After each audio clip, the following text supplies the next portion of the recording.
प्यारे बच्चों, आज हम कक्षा 9 की विज्ञान की वर्कशीट नंबर 8 करेंगे। वर्कशीट नंबर 8 बच्चों विज्ञान की वर्कशीट है, गति से संबंधित है। गति, तो बच्चों इसके बारे में स्टडी करने वाले हैं। देखिए, रीमा और सीमा रेल से अपने गांव जा रहे थे। रीमा ने एक पहेली पूछी कि वे दोनों गति कर रहे हैं और गति नहीं भी कर रहे हैं, कैसे? सीमा ने कहा, हम लोग रेलवे स्टेशन से तो दूर जा रहे हैं पर आपस में कोई गति नहीं कर रहे हैं। गति क्या होती है बच्चों? गति देखिए क्या होती है। यदि कोई वस्तु जैसे रेल किसी स्थायी बिंदु जैसे रेलवे स्टेशन के सापेक्ष अपनी स्थिति बदलती है तो हम कहते हैं कि वह वस्तु गति में है।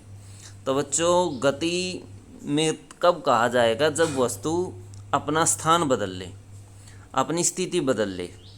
जैसे एक बिंदु ए है, ए से कोई वस्तु चलती है या कार चलती है और कार बी बिंदु पर पहुंच जाती है तो हम कहेंगे कि गति में है, वरना ये गति में नहीं है। यदि ये एक ही स्थान पर खड़ी है तो हम इसको कह नहीं सकते कि ये गति करती है। गति के प्रकार देखिए, जिस तरह से बच्चों ऊपर ये ट्रैवल कर रहे थे रीमा और सीमा ट्रेन के अंदर, रीमा और सीमा गति में नहीं है, रेल गति में है। हम कह सकते हैं रीमा और सीमा गति में नहीं है क्योंकि ये बैठे हुए हैं, ये एक ही जगह बैठे हुए हैं, जबकि रेल जो है वो एक स्थान से दूसरे स्थान तक चली जाती है। रेल को हम गति में कह सकते हैं। गति के प्रकार, गति के प्रकार देखिए, सरल रेखीय गति। एक धावक जो है, खिलाड़ी जो है, वो एक ही सीधी रेखा में यदि दौड़ता है तो हम इसे कहते हैं सरल रेखीय गति। जैसे बस होती है बच्चों, बस भी एक सरल रेखीय गति करती है। वर्तुल गति देखिए, ये झूला देखिए बच्चों, ये झूला कैसे घूमता है, ऐसे गोल गोल घूमता है, इसको वर्तुल गति कहा जाता है। आवर्ती गति देखिए, आवर्ती जैसे झूला होता बच्चों, झूले पर ये देखिए बच्चा झूल रहा है, ये एक बार ऊपर जाता है, एक बार फिर नीचे आता है, फिर ऊपर जाता है, फिर नीचे आ जाता है। इस तरह से ये जो गति होती है ऊपर नीचे, यानी आगे और पीछे कह सकते हैं या ऊपर नीचे कह सकते हैं। तो इस तरह की गति को कहा जाता है आवर्ती गति। कौन सी गति? ये होती है बच्चों आवर्ती गति।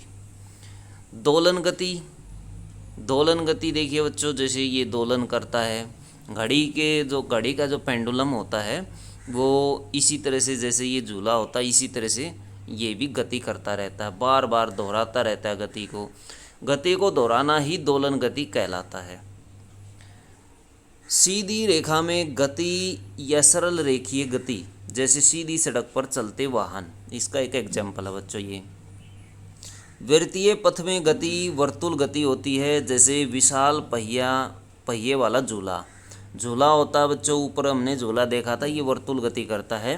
या फिर हमें साइकिल का पहिया भी ले सकते हैं, वो भी वर्तुल गति करता है। एक माध्य बिंदु के आगे पीछे गति करना दोलन गति अथवा आवर्ती गति कहलाता है। जैसे दीवार घड़ी का लोलक होता है, या फिर ऊपर झूला हमने देखा, ये भी दोलन गति करता है। दोलन और आवर्ती गति एक जैसी गतियाँ होती हैं, दोनों एक ही गतियाँ होती हैं। जैसे पेड़ों की शाखाएं होती है, जब हवा चलती है तो पेड़ों की शाखाएं बार बार आगे पीछे हिलती हैं, तो वो भी दोलन अथवा आवर्ती गति करती हैं।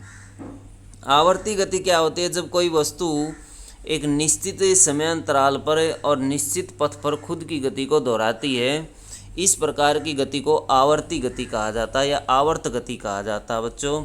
दोलन गति एक प्रकार की आवर्त गति है। दूरी क्या है? एक वस्तु द्वारा किन्हीं दो बिंदुओं प्रारंभिक और अंतिम बिंदु के बीच तय की गई कुल लंबाई दूरी कहलाती है। तो बच्चों, जैसे ए बिंदु से बी बिंदु तक जो दूरी तय की गई कार के द्वारा वो है 10 किलोमीटर। क्या है ये? 10 किलोमीटर है, इसको हम दूरी कहेंगे।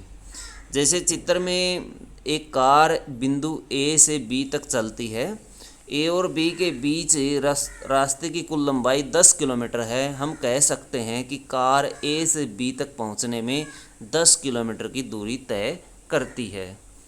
अब देखिए बच्चों, इससे संबंधित कुछ क्वेश्चन करते हैं हम। क्वेश्चन नंबर 1 देखिए, 3 प्रकार की गति के नाम लिखिए, प्रत्येक के 2 उदाहरण भी लिखिए। तो बच्चों 3 प्रकार की गति हम लिखते हैं। पहली है सरल रेखीय गति, दूसरी है वर्तुल गति और तीसरी है आवर्त गति, दोलन या आवर्त गति। इनके 2 उदाहरण हम लिखेंगे। जैसे ये खिलाड़ी है धावक, धावक एक एग्जाम्पल है। बस या कार भी आप लिख सकते हैं, ये भी दोनों सरल रेखीय गति करते हैं। वर्तुल गति का एग्जाम्पल हम लिख सकते हैं, ये है झूला, झूला आप लिख सकते हैं। और पंखा भी आप लिख सकते हैं, पंखा भी वर्तुल गति करता है। आवर्त गति में आप लिख सकते हैं बच्चों, इसमें घड़ी का पेंडुलम, घड़ी या घड़ी का पेंडुलम, घड़ी का लोलक, और ये झूला भी आप लिख सकते हैं। ये दूसरे प्रकार का झूला है, वो अलग था, ये गोलाकार झूला था। ये इस तरह का झूला है जो इस तरह से गति करता है, ये देख सकते हैं चित्र में। तो 2 एग्जाम्पल आप आसानी से लिख सकते हैं। या पेड़ों की शाखाएं भी इसमें लिख सकते हैं। हवा में पेड़ों की शाखाएं जो होती हैं, पेड़ों की शाखाएं जो हैं आगे पीछे हिलती हैं, हवा में लिख सकते हैं। इसके आगे हवा में पेड़ों की शाखाएं जो है वो आवर्त गति करती हैं। तो ये एग्जाम्पल आप लिख देंगे 2। उसके बाद देखिए, किसी वस्तु द्वारा तय की गई दूरी किस अवस्था में शून्य होगी। तो बच्चों वो किस अवस्था में शून्य होगी, जो दूरी है वो उस अवस्था में शून्य होगी जब वो एक ही जगह स्थिर है, एक ही जगह पर स्थिर है। जैसे ऊपर हमने एक एग्जाम्पल पढ़ा था, ये वाला एग्जाम्पल था रीमा और सीमा। रेल के अंदर बैठे हुए दोनों, रेल तो चल रही है लेकिन रीमा और सीमा एक ही जगह बैठे हुए हैं, इनमें कोई गति नहीं है, इसलिए इनके द्वारा तय की गई दूरी जो है वो शून्य है।